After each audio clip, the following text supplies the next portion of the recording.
"You'll never amount to anything," he said across the kitchen table, folding his napkin like he was closing a case. The words landed louder than the clink of silverware. My mother pretended not to hear, the dog ducked its head, and I felt the heat of everyone's eyes like a verdict. My name is Marin Thayer, and in that second I felt something cold and final snap inside me. Not just the sting of being dismissed by the man who raised me, but the terrible clarity that I would have to become proof he couldn't erase. I grew up absorbing his barbed compliments and the way he measured worth in deal sizes, not kindness. After he said those words, I packed the humiliation away and started building something he'd never understand. The fork clattered against my plate, breaking the tense silence that had settled over our family dinner. "You'll never amount to anything," my father said, his voice low but absolutely lethal in its certainty. "You don't have the mind for business, Marin. You're a dreamer, and dreamers go broke." He folded his napkin with deliberate precision, like he was filing away a completed document, case closed on my potential. The finality in that gesture hurt more than the words themselves. The room fell silent except for the steady hum of the refrigerator in the background. My mother kept her eyes fixed firmly on her food, fork moving mechanically from plate to mouth, pretending she hadn't heard what her husband just said to their only daughter. My younger brother shifted uncomfortably in his chair, but said nothing, loyalty to our father winning out over any defense of me. Even our family dog seemed to sense the tension, ducking his head under the table. I stared at him across the expanse of polished wood, this man who'd built a manufacturing empire from nothing and couldn't see his own daughter past the narrow boundaries of his expectations. His face showed no regret, no awareness that he'd just crushed something fragile. To him, this was simply honesty, practical advice delivered without sentiment. My name is Marin Thayer, and in that moment, something inside me broke. Not because he didn't believe in me, but because I realized with sudden, painful clarity that he never wanted to. He skipped my college graduation dinner 3 months later. Mom made excuses, her voice strained over the phone as I stood alone outside the restaurant where we'd planned to celebrate. "Your father is too busy with important investors," she said, the words sounding rehearsed. "You understand, don't you, sweetheart? Business doesn't stop for ceremonies." But business had stopped for my brother's graduation 2 years earlier, I thought bitterly. Dad had thrown him a party with 200 guests. I walked across that graduation stage alone in the afternoon ceremony, clutching a business degree he'd once called useless and theoretical nonsense for people who can't handle real work. My hands shook as I accepted the diploma, scanning the audience for a face I knew wouldn't be there. Mom had come, at least, sitting in the back and leaving immediately after to attend to some crisis at home. Later that night, scrolling through social media in my tiny apartment, I saw a photo of my father.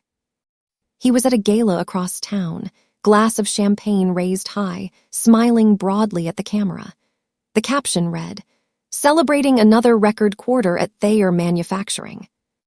I stared at that photo for a long time, his joy so evident, so completely disconnected from my achievement. I didn't cry, which surprised me. I just felt something harden inside, a shell forming around the soft parts he kept bruising. That night, I stopped trying to make him proud. It was a relief, actually, letting go of that impossible goal. When I applied for an entry-level position at his company 6 months after graduation, hopping to prove myself on his own turf, he personally blocked the hire. I found out through a phone call from the HR assistant, a kind woman with tired eyes named Paula who I'd met during my interview. "I'm so sorry, Marin," she whispered, her voice barely audible over the phone. "Your father explicitly told us not to consider family members for positions. He said you need to learn independence." The irony burned. He'd given my brother a vice president title at 23, fresh out of business school with no real experience. But I, with my supposedly useless degree and actual interest in the work, wasn't even allowed through the door. "He said hearing you would be nepotism," Paula continued, sounding genuinely apologetic. "That it wouldn't be fair to other candidates. I'm sorry. I thought your interview was excellent." I thanked her for her honesty and hung up. I sat there in my apartment for a long time, staring at my phone. Then I opened my messages and sent my father a one-line text. "Message received." He never replied, but I knew he'd seen it. The read receipt confirmed it. That rejection, meant to teach me a lesson about the real world, taught me something else entirely. I would have to build my own path, completely separate from his shadow. There would be no shortcuts, no family connections, no safety net. Just me, and whatever I could create from nothing. I worked 3 part-time jobs just to make rent on my tiny studio apartment. Temp secretary work during the day, answering phones and filing documents for various companies. Server at a busy restaurant 3 nights a week, my feet aching from hours of standing and my clothes smelling like fryer grease. Copywriter on weekends for small businesses that needed website content and marketing materials. My apartment was literally the size of my father's office bathroom, a cramped space where the bed folded into the wall, and the kitchenette consisted of a hot plate and a mini fridge. Each night after my last shift, usually around 11 or midnight, I'd come home and count my tips and cash payments. My fingers would sort bills on the tiny folding table that served as both desk and dining area, calculating how much I could save after covering rent and groceries. During those quiet moments, I'd remember my father's smirk, the contemptuous way he'd said, "Dreamers go broke." His voice echoed in my head during every difficult moment, every time I wondered if I was fooling myself. I started whispering a reply into the empty apartment, a promise to myself and a challenge to his prediction. Not this one. This dreamer won't go broke. The words became a mantra, something I repeated when exhaustion made me want to quit, when 3 jobs felt like too many, when my dreams seemed impossibly distant. I taped a piece of paper to my bathroom mirror with those words written in marker. Not this one. Every morning, brushing my teeth, I'd see it and remember what I was working toward. Please subscribe to this channel, like, comment, and share this video to support this channel. Thanksgiving arrived that first year after graduation, and family obligation brought me back to my parents' house.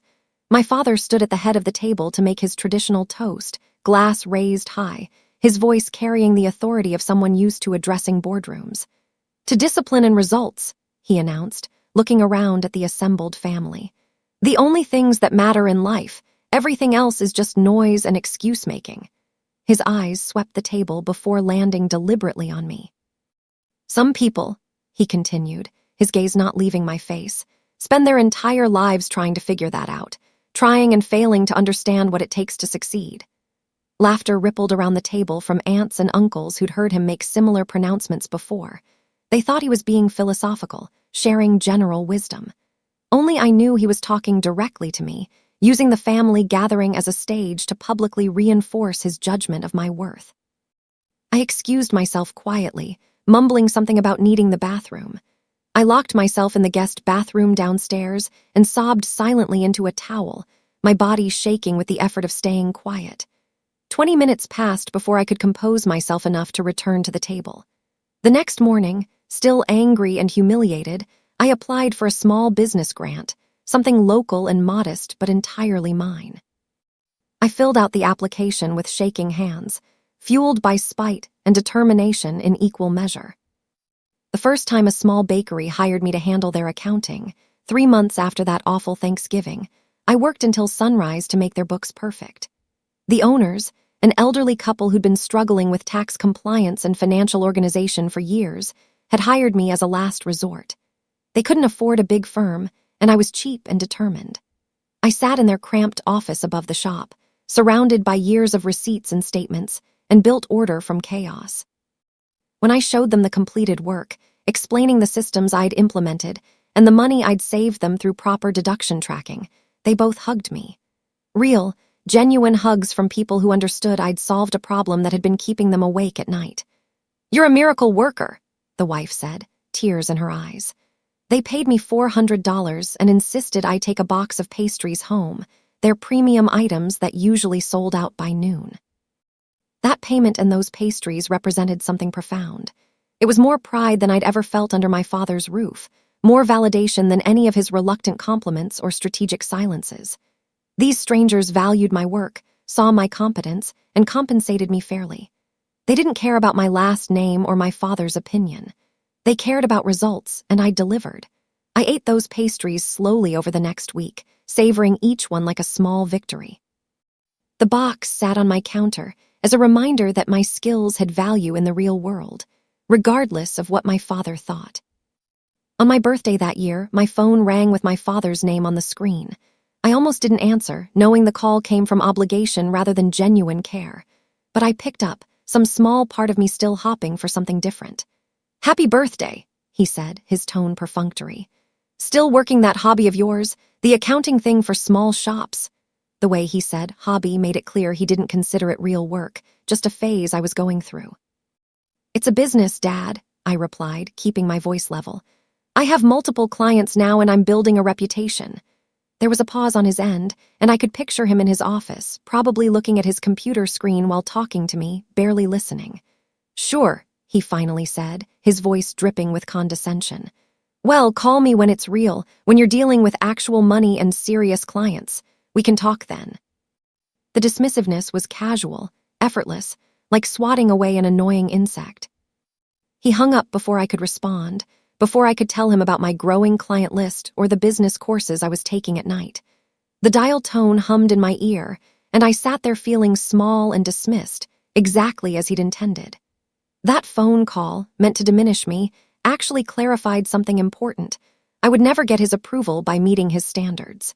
His standards were designed to be unmeetable, at least by me.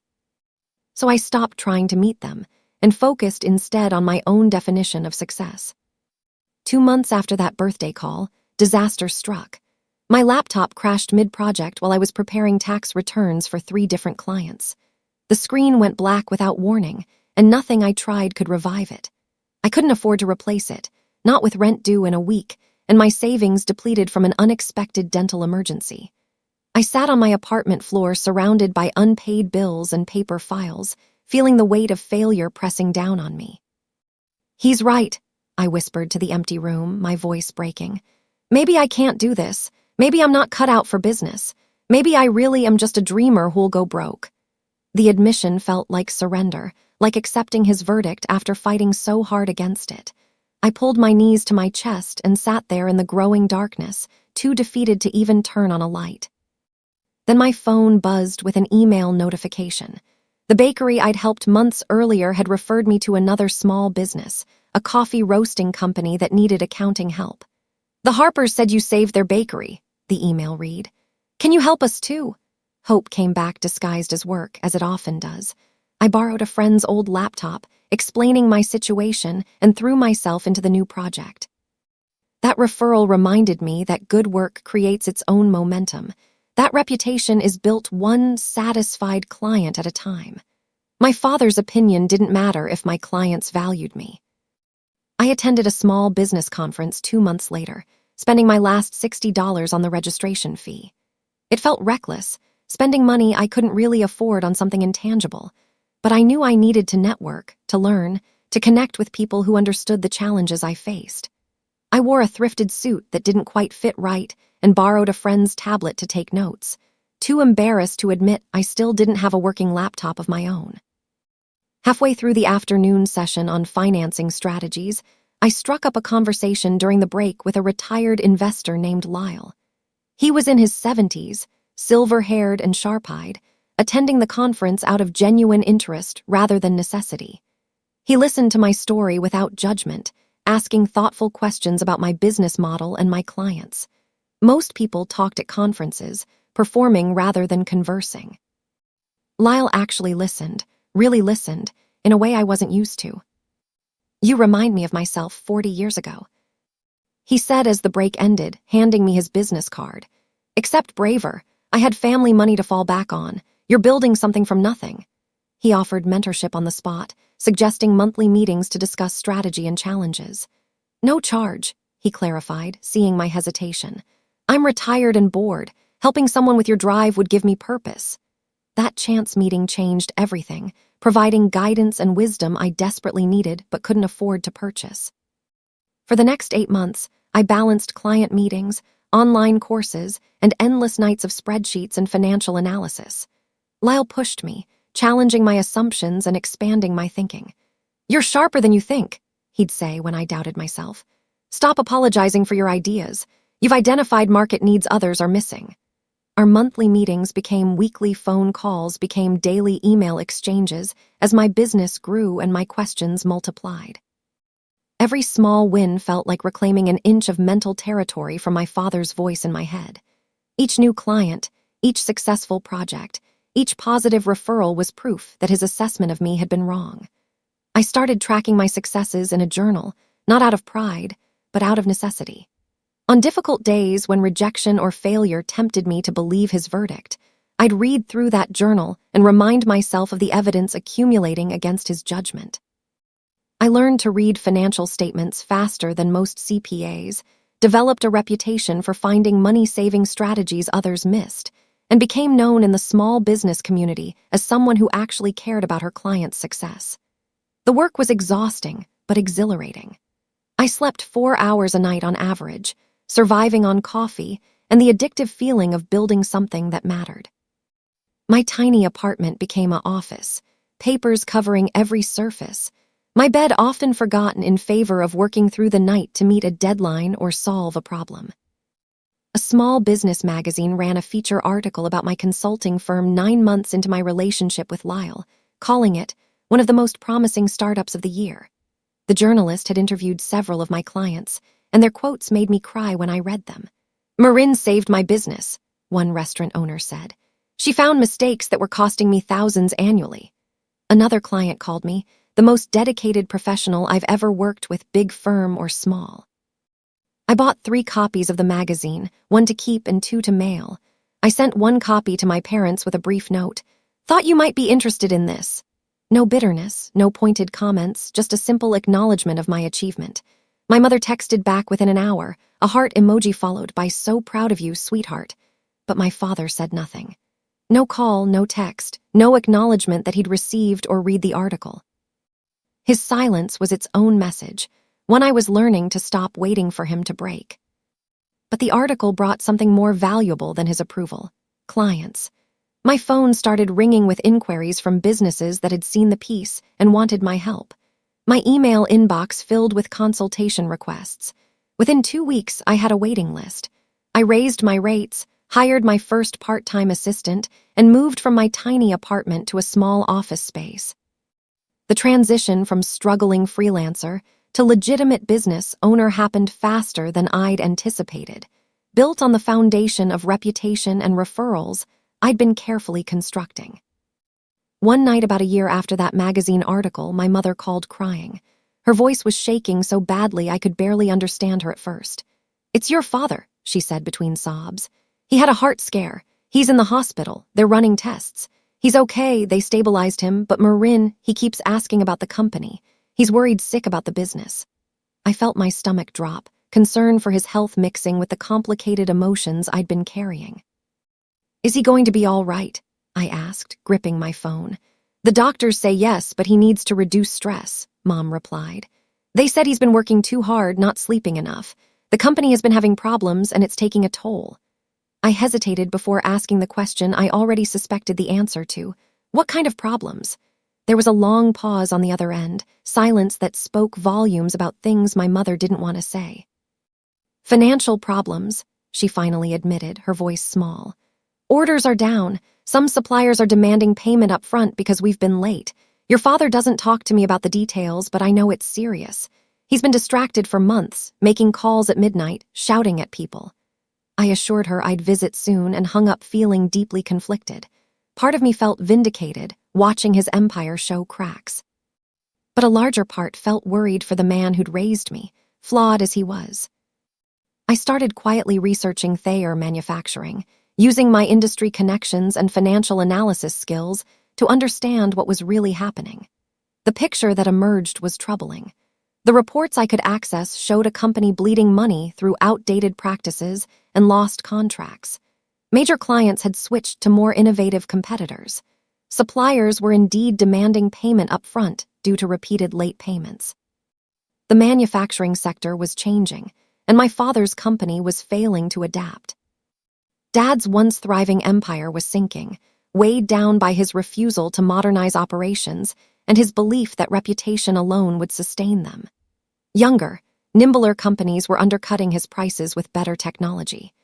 His management style, authoritarian and resistant to input, had driven away talented employees who'd taken their expertise to competitors. The company was still profitable on paper, but trending badly, losing ground quarterly. Without significant changes, Bankruptcy was a real possibility within 18 months. A cruel part of me thought, he deserves this. The daughter he'd dismissed watching the business he'd valued over her struggling and failing. But a softer part, the part that remembered him teaching me to ride a bike and helping with math homework before I disappointed him by not being the son he'd wanted, that part whispered, "Don't gloat, just watch." I filed the information away, uncertain what I'd do with it but knowing somehow it would matter later. Mom begged me to visit over the holidays, her voice carrying a desperation I'd never heard before. "Please come home, Marin. Your father misses you, even if he won't say it." I doubted that very much, but I went anyway, partly from daughterly duty and partly from morbid curiosity about how he'd treat me now that his own life was showing cracks. When I arrived at the house I'd grown up in, he was sitting in his home office, looking older and somehow smaller than I remembered. He didn't say hello when I appeared in the doorway. He just stared at me for a long moment, his expression unreadable, then muttered, "So the rumors are true. You're doing well for yourself." It wasn't quite an acknowledgement, wasn't quite congratulations, just a statement of fact delivered with something that might have been grudging respect. "Business is good," I replied carefully, not wanting to sound boastful but not minimizing my success either. We sat in awkward silence in his office, years of resentment and hurt thick in the air between us like smoke. He didn't apologize for his past words or treatment. I didn't demand an apology I knew wouldn't come. We just existed in that uncomfortable space, two people connected by blood but separated by wounds neither of us knew how to heal. After 20 minutes of stilted conversation about nothing important, I excused myself. As I left, I saw papers on his desk marked urgent and past due. His empire was crumbling faster than I'd thought. 3 weeks after that uncomfortable visit, I received a phone call from someone I'd never met. "Ms. Thayer, this is Harold Breslin. I'm the CFO at Thayer Manufacturing." My stomach dropped. "I hope I'm not overstepping by calling directly, but we're looking for private investors and your name has come up. You've built quite a reputation in the business community." I nearly laughed at the absurdity. They wanted me to invest in my father's failing company, the one he'd refused to hire me at years earlier. "You want me to invest in Thayer Manufacturing?" I asked, making sure I'd understood correctly. "Mr. Breslin, I assume you know I'm the CEO's daughter." There was a pause. "Yes, ma'am, I'm aware, but your business acumen and capital access are what matter right now. Ms. Thayer, I'll be frank with you. We're in trouble, real trouble. We need saving, and conventional funding sources are drying up. You understand our industry, and you've demonstrated sound financial judgment. Will you at least consider it?" I told him I'd think about it and hung up, my mind racing. The irony was almost too perfect. The man who'd said I'd never amount to anything now needed my money to save what he'd built. The daughter he'd dismissed as a dreamer was being asked to rescue his reality. I should have felt triumphant, vindicated, proven right in the most dramatic way possible. But instead, I just felt tired and conflicted, uncertain about what the right choice actually was. I paced my apartment all night after that phone call, unable to sleep or settle. Every memory from my childhood replayed like a film in my mind. The good moments before disappointment set in, the gradual withdrawal of his approval, the escalating criticism, and finally that dinner table verdict that I'd never amount to anything. The hurt was still fresh despite the years, still capable of making me feel small and inadequate when I let it. But beneath the anger and hurt was something else, something harder to acknowledge, the genuine urge to prove I could do this. Not to prove him wrong exactly, though that was certainly part of it. More importantly, I wanted to prove to myself that I was capable of rising above revenge, that I could make a decision based on business merit rather than personal grudge. Could I separate the daughter from the investor? Could I look at Thayer Manufacturing objectively and decide whether it was worth saving? By dawn, I'd reached a conclusion. I would at least review their financial situation properly and make an informed decision. Not because he deserved my help, but because good businesses employed real people with families and mortgages, people who'd done nothing wrong and didn't deserve to lose their jobs because of mismanagement at the top. If I could help save those jobs while also proving my competence, maybe that was worth doing. Maybe being better than him meant being better than the revenge he'd probably expect. I walked into Thayer Manufacturing headquarters on a Tuesday morning 2 weeks later, wearing my best tailored suit and carrying a leather briefcase Lyle had given me. The receptionist's eyes widened when I introduced myself. Clearly, she'd heard about the family estrangement. "They're expecting you in the main conference room," she said, her voice carefully neutral. "Third floor, end of the hall." I thanked her and walked toward the elevators, my heels clicking on marble floors I'd once imagined walking as an employee. When I entered the boardroom, conversations stopped. 6 board members sat around the table, papers spread before them, the atmosphere tense with desperation.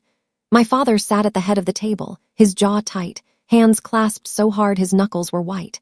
Our eyes met for a brief moment before he looked away. "Thank you for coming, Ms. Thayer," Mr. Breslin said formally, standing to shake my hand. "We appreciate your willingness to consider our situation." "I'm here as a potential investor," I said calmly, taking a seat across from my father rather than next to him. "I've reviewed your preliminary financials, and I have questions before I make any decisions." My voice was steady, professional, betraying none of the emotional chaos underneath. For the first time in my life, my father had no words. He just sat there, this man who'd always dominated every conversation, rendered speechless by the reversal of our positions.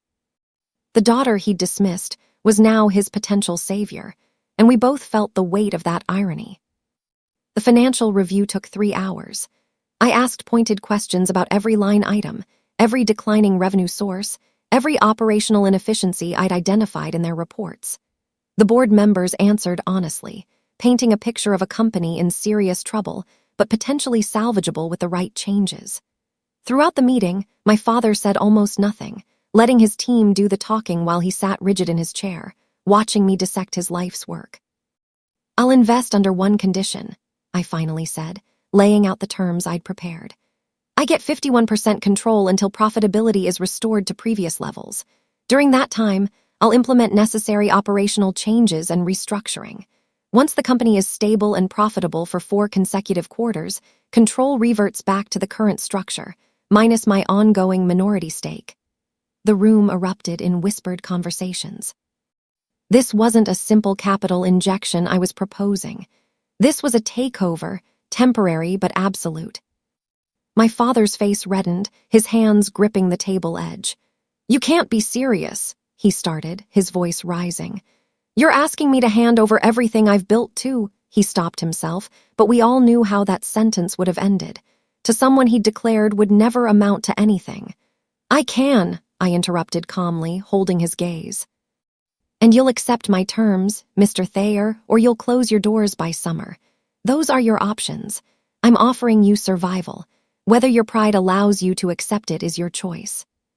The room fell silent after my ultimatum. Board members looked at each other, then at my father, then at the financial projections on the table that showed exactly how dire things were. Mr. Breslin spoke first, his voice careful but firm. "Mr. Thayer, I think we need to seriously consider this offer. Ms. Thayer's terms are actually quite generous. She's not asking for permanent control, just operational authority during the recovery period." My father sat frozen, staring at the contract I'd slid across the table. His hands shook slightly as he picked it up, reading through the terms I'd outlined. I watched decades of pride war with practical necessity on his face. The room waited, time stretching uncomfortably as he processed what accepting would mean. Admitting he'd failed, admitting he needed his daughter's help, admitting she'd succeeded where he'd predicted failure.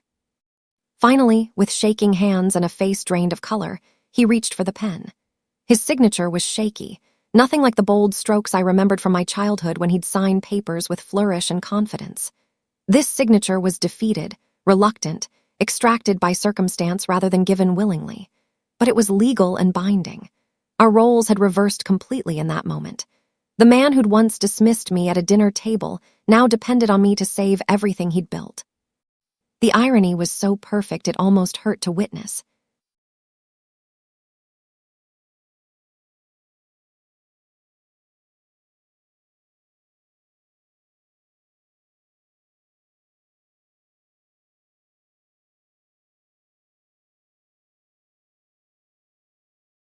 I immediately began overhauling the company with an intensity that surprised everyone, including myself. I restructured departments, eliminating redundant positions while protecting essential workers. I renegotiated contracts with suppliers, using my reputation and relationships in the business community to secure better terms. I modernized production systems that hadn't been updated in a decade, investing in technology that increased efficiency and reduced costs. Dad hated watching me lead. That much was obvious from his expression during every meeting.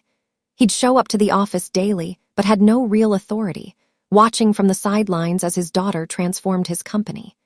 Employees were initially skeptical, wondering if the boss's daughter knew anything or was just there through nepotism. But when I rolled up my sleeves and worked alongside them, when I listened to their operational insights and actually implemented their suggestions, they started to trust me. 3 months after taking control, profits rose 18%. Suppliers were paid on time. Orders increased as word spread that Thayer Manufacturing had turned a corner. New clients appeared, attracted by our improved efficiency and reliability.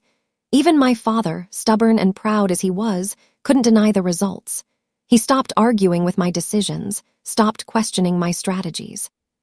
The numbers spoke louder than any argument could, proving that the daughter he'd dismissed understood business better than he'd ever given her credit for. A local business newspaper ran a feature article 6 months into my tenure with a headline I'd remember forever: "Former CEO's daughter revives family empire." The article detailed my changes, interviewed employees who praised the new direction, and included financial data showing the dramatic turnaround. There was a photo of me in the factory, talking with workers, looking confident and competent. I expected my father to be angry about the publicity, about sharing credit, or having his failures discussed publicly. Instead, my mother called me one evening with surprising news. "Your father has that newspaper article," she said quietly. "He tore it out and tucked it into his wallet. I found him reading it this morning at breakfast, just staring at your picture. He's been reading it every morning since it was published, Marin. He doesn't say anything about it, but he reads it." I didn't know how to respond to that information, didn't know what it meant coming from a man who still hadn't actually spoken words of pride or apology. But something shifted in our interactions after that article. The hostility lessened, replaced by something almost like grudging respect. He started asking me questions about business decisions instead of just glowering silently. He offered insights from his decades of experience, tentatively, as if testing whether I valued his input. Our relationship was nowhere near healed, but a crack had appeared in the wall between us, letting through small rays of something that might eventually become understanding. The Regional Business Leaders Association honored me with an award for business innovation and turnaround management 8 months after I'd taken control of Thayer Manufacturing. It was a prestigious recognition, the kind of thing I'd once dreamed about while counting tips and wondering if I'd ever succeed. The ceremony was held at a downtown hotel, attended by hundreds of business leaders and professionals from across the state. I'd prepared brief remarks, grateful but professional. When my name was announced and I went on stage to accept the crystal trophy, I scanned the audience out of habit. And there, in the back row, partially hidden behind other attendees, I spotted my father. He was clapping, his eyes glistening with tears he was trying hard not to let fall, clearly not wanting to be seen but unable to stay away. Our eyes met across the room, and something passed between us in that moment, some acknowledgement too complex for words. For the first time since that dinner table verdict, I didn't feel bitter or angry when I looked at him. I just felt proud, not proud that he was finally watching, but proud of what I'd actually accomplished. The award wasn't about proving him wrong anymore. It was recognition of genuine achievement, of a company saved and jobs protected, of my own competence that existed completely independent of his opinion. That realization felt like freedom, like finally breaking chains I'd been carrying without fully realizing their weight. But reconciliation isn't a straight line, and old patterns die hard. 3 weeks after the award ceremony, I discovered my father had been secretly trying to reclaim control, working behind the scenes with backdoor investors to undermine my authority. He'd been calling board members privately, suggesting my changes were too radical, arguing that now that profits were up, he should resume his position. Mr. Breslin brought the evidence to me, looking uncomfortable but determined I should know. I confronted my father privately in his old office, where he still kept a desk despite having no official role. You still can't let go, can you? I asked, closing the door behind me. The company is thriving. Employees are happy. Profits are up significantly, but you can't stand that I did it. He looked up from his computer, his face flushing with a mix of shame and defiance. For a moment, he tried to maintain his usual dismissive attitude, but something broke. I don't know how to be proud of someone who did it without me, he finally whispered, his voice cracking. The admission hung in the air, this confession from a man who'd built his identity around being the source of everything good in his business world. He couldn't celebrate my success because it proved he wasn't necessary, wasn't the indispensable force he'd believed himself to be. His pride and his self-worth were so tangled together that my independence felt like his failure. I sat down across from him, feeling exhausted by the weight of our complicated history. You don't have to be proud, Dad, I said softly, all the anger draining away. You just have to be honest. Can you do that? Can you just tell the truth for once? He looked up at me, his eyes wet with unshed tears, this powerful man reduced to something vulnerable and human. The silence stretched for what felt like hours before he finally spoke. You're better than I ever was, he said, his voice barely above a whisper.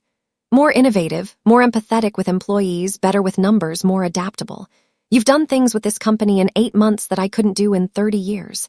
And that terrifies me because it means everything I thought about you, everything I said. I was wrong, completely wrong. The words tumbled out like a confession, like poison finally being released from a wound. For the first time, I believed it. Not as revenge or vindication, but as simple truth. I was good at this, not because of him or despite him, but because of my own work and talent and determination. His opinion hadn't made me incompetent, and his revision of that opinion didn't make me capable. I'd been capable all along, and his inability to see it had been his limitation, not mine. That realization was freeing in ways I hadn't anticipated. I no longer needed his pride because I had my own. A year after taking control, I completed the company's turnaround. We'd exceeded profit targets for 4 consecutive quarters, rebuilt supplier relationships, modernized operations completely, and reclaimed market share we'd lost to competitors. According to my original agreement, control should have reverted, but I made a different choice. I bought out his remaining shares entirely, offering him a retirement package that was generous and fair. He accepted without argument, too tired to fight anymore and maybe genuinely ready to step away. The day the final papers were signed, marking his official retirement and my ownership of Thayer Manufacturing, I drove to his house for a private conversation we'd both been avoiding.